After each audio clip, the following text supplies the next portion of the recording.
Hey everyone, Poindexter here, and in this video we begin our final turn of the campaign. We'll be flying 2 missions today. The first one will see us returning to Airfield 9 in Tours, France, which we left heavily damaged last week. We add our weekly allotment of 15 SO points, but remove 5 points for the U-boat and secondary mission failure, which leaves a total of 11 points. We're going to use 6 SO points to purchase a commander, Raper. This bomber commander has the concentrate fire tactic to the bomber group which he is assigned, which gives a +2 air-to-air modifier to 1 attack on a declared bandit. But the most important benefit of this particular commander is his +2 air-to-ground modifier. Since this is our last turn of the campaign, we want to give our groups the best possible chance of success. We'll assign Commander Raper to the 301st Bomb Group, which has a 0 air-to-ground modifier. With this commander in place, the 301st now has a +2 modifier and the ability to score more bomb hits. We'll also use our 5 remaining points to purchase M43 bombs. They don't have the +2 modifier for dispersed targets like airfields, but their base to hit values are higher, which gives these bombs the ability to score more hits. Our target airfield is heavily damaged with 9 hits, so we only need 4 more hits to destroy it. 3 bomb groups should be enough to do the job, so we'll take the 44th Bomb Group, which will lead the mission, the rookie 306th Group, and one of our veteran groups, the 97th. The groups will proceed without fighter escort. We'll arm the 44th and 306th with M30 bombs, but we'll arm the 97th with M43s, since this group has the best air-to-ground value. We mark out the mission path to the target and place our groups on the mission board. We roll for Luftwaffe response, and it's a 6, modified to 4 for an average response.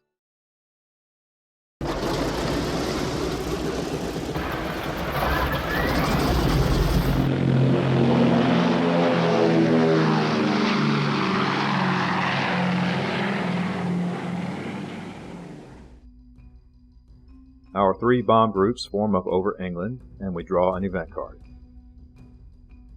And one of our groups must jettison a bomb. We'll role-play and let the recruits of the 306th suffer the embarrassment of accidentally losing one of their bombs. The force makes its way to the target area unmolested and begin their bomb runs. The 44th leads the way and flies through a flak barrage, which hits on a 6 or higher, and the Germans barely miss on a roll of 5. The 44th have a +1 modifier. We add +1 for the target and +2 for the M30s, which gives us a final +4 modifier. The 44th drop their bombs, and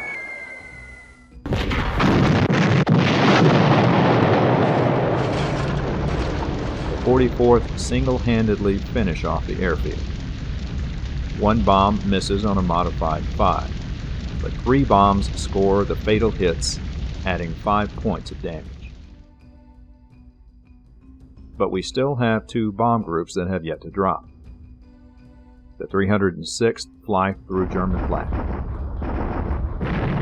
Recruits are rattled by accurate German gunners on a roll of 10, modified down to a 9 for B-17 durability, and 2 hits are scored on the group. The 306th bombs with a -1. We add +1 for the target and +2 for the M30s, for a final +2 modifier. The battered 306th drop their bombs.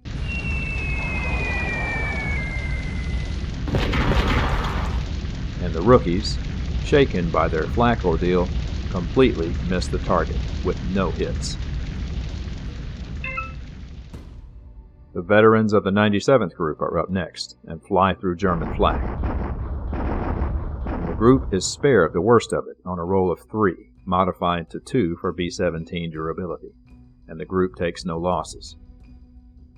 The 97th bombs with a +2 modifier, and we add +1 for the target, for a final +3 modifier. The fortresses drop their bombs.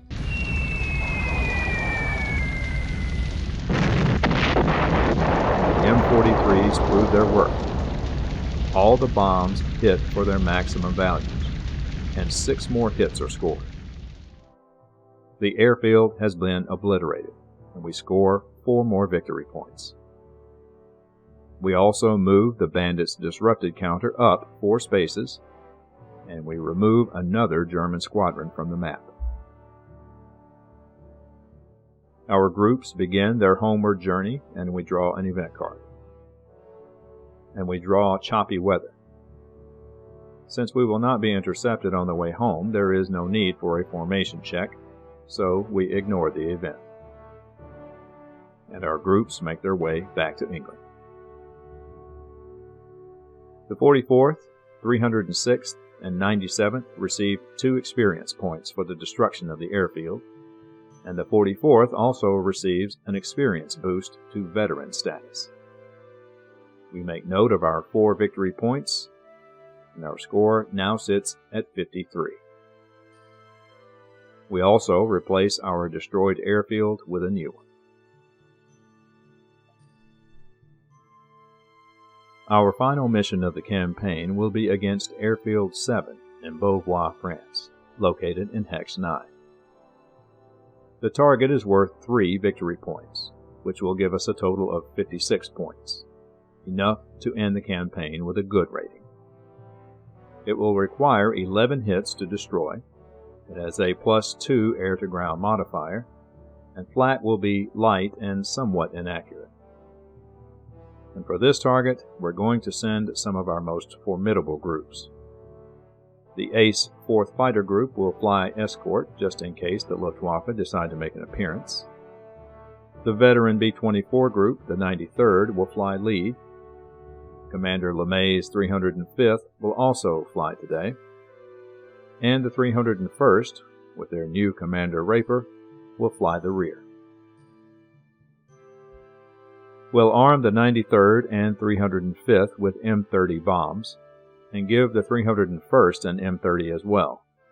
But we'll round out the group's bomb load with our 2 remaining M43 bombs, which will hopefully do some serious damage to the target. We mark out our mission path,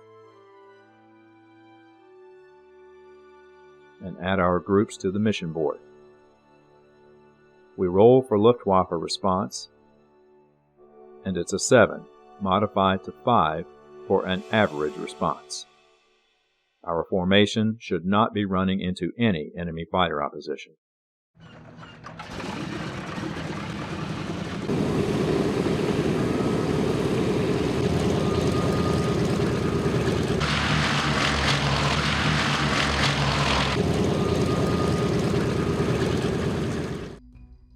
Our formation takes off, and we draw an event card. And once again, we must pick a random group to jettison a bomb. We'll choose the 93rd for this unlucky event. Our formation makes it to the target area, and the 4th Fighter Group reaches its range limit and turns for home. Our 3 bomber groups arrive over the target, and the 93rd Group flies through German flag, which hits on a 7 or higher, and manages to slip through without loss on a roll of 6. The 93rd has a +1 modifier. We add +2 for the target and +2 for the M30s for a final +5 modifier. The Liberators drop their bombs. And the 93rd blasts the airfield with 5 hits. The 305th are up next and weather a flak barrage. And the Germans miss on a roll of 2, modified to 1 for B-17 durability. LeMay's 305th bomb with a +2 modifier. we add +2 for the target and another +2 for the M30s for a final +6 modifier. The 305th drop their bombs,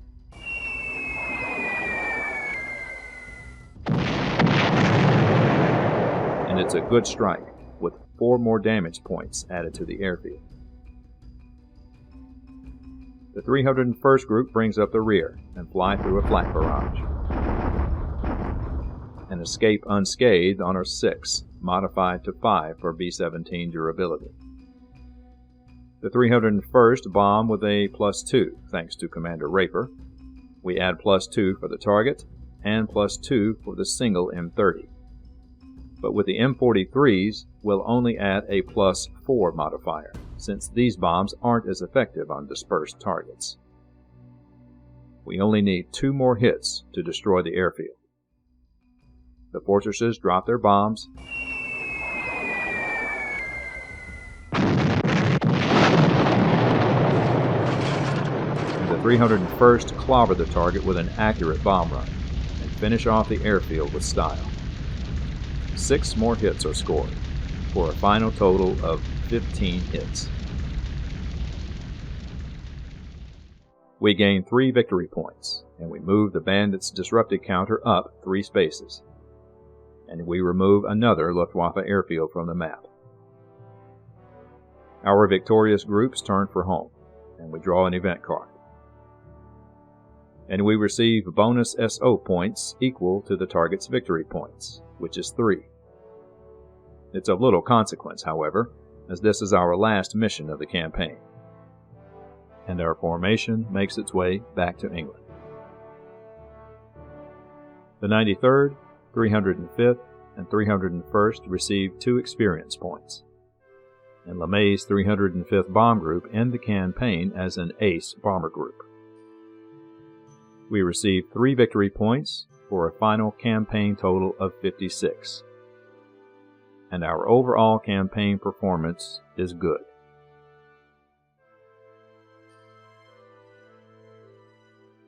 With the end of the campaign, there is no need to perform any theater adjustments or replacements. So we tip our hat to the bomber and fighter groups who did their jobs so effectively throughout this campaign. Well done.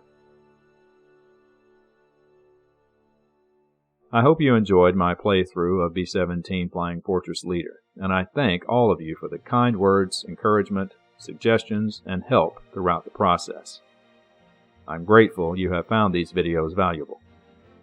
And a special thanks to those of you who have made support donations for these videos and others on this channel. I appreciate it more than you know. Thanks for watching, and we'll talk again soon.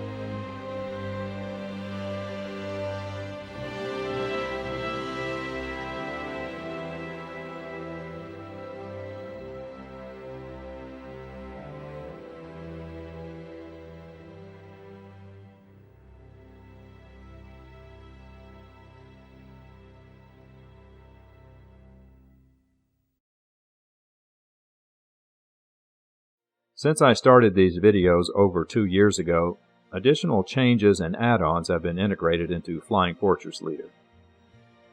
First, there is an expansion pack, which adds more fighter and bomber groups, new campaigns, new pilots, and new targets. This expansion can be purchased on DBG's website. Also, designer Dean Brown has a post on Boardgame Geek where he is taking suggestions for a 3rd edition, specifically difficulty adjustments. Many players already have their own house rules, such as adjustments to bombing airfield targets, which I agree with many players that it seems a little too easy to score points by constantly bombing airfields. In any case, these unofficial suggestions could help make the game a bit more challenging after you've mastered the base game. The link to this forum post will be in the description below. Despite some personal, minor gameplay issues, I heartily recommend Flying Fortress Leader for your game collection. It is by far my favorite Leader series game, both for the concept and the execution. There is a lot of fun to be had, and it will keep you entertained for a long time to come. So thanks again for watching, and see you guys soon.